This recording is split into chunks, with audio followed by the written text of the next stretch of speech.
পাশে কেউ ঘুমাইও না রে বন্ধু, ঝগড়া করে বউয়ের পাশে কেউ ঘুমাইও না, তাহলে যে বন্ধু তোমার নুনো থাকবে না রে, তাহলে যে বন্ধু তোমার পক্ষে থাকবে না, তাহলে যে বন্ধু তোমার নুনো থাকবে না রে,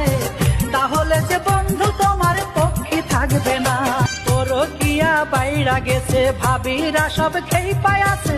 সন্ধ্যার করে পুরুষ মানুষ বাহিরে থাইকো না, ঘরের ভিতরে বসে থাকো, টিভিতে সিরিয়াল দেখো, মোবাইলে বান্ধবীদের ছবি রাইখো না রে বন্ধু, মোবাইলে বান্ধবীদের ছবি রাইখো না, তাহলে যে বন্ধু তোমার নুনো থাকবে না।